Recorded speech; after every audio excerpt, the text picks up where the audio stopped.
Alright mga ka-basic, meron tayo dito sirang oven. Ayaw gumana. Try natin. Umiinit. May ilaw naman siya. Pero hindi siya umiinit.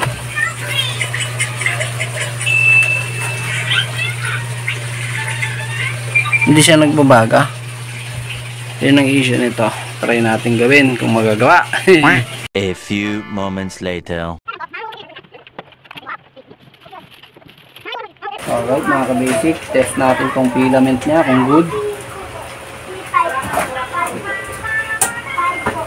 Yun, may 18.3 kung taas, 18.1. At itong kabilang filament. Yun, good din. Sa baba, try natin. Yun, meron. Yun, meron din.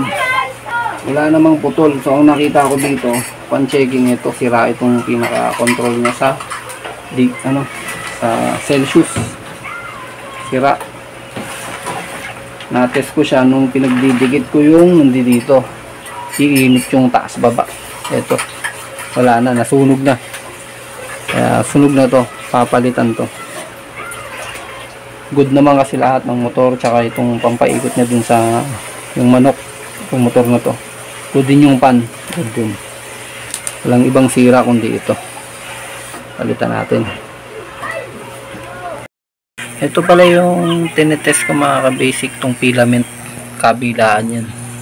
Yung merong 18 ohms kanina. Taas baba yan. Ito yung taas. Karaktong niya lang yan. Yan. Kabilaan. Yung sa baba yun din. Ayan. Ayun yung sa baba. Kabilaan din siya. Ayun. Kita nyo yun. Ito. Ayan. Kabilaan nyo rin itetest yun. Kabilaan lang naman yan. Tapos itong thermostat, kaya nasabing sira. Ayan. Sunog na. Kaya hindi nyo na nakokontrol. Kahit ikutin to, wala na talaga. Sira na. Alright mga ka-basic, ipapakita lang natin kung paano nagpa-function itong thermostat. Yan, kung mapapansin nyo, pag ipipihit ko na ito, ayun, nakita nyo dumikit. Yan, ganyan nagpa-function yun. Tapos tingnan naman natin itong sira. Ito yung sira nya.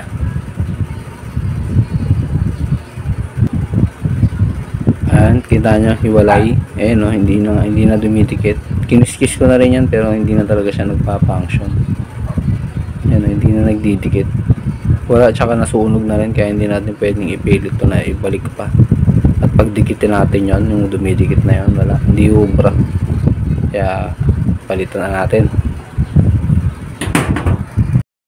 Alright mga ka-basic, naikabit na natin. Ito yung luma at ito naman yung bagong pyesa. Tingnan natin kung nagbabaga. Ayun, kita nyo yun, babaga na, init. Tapos babayan. Alright.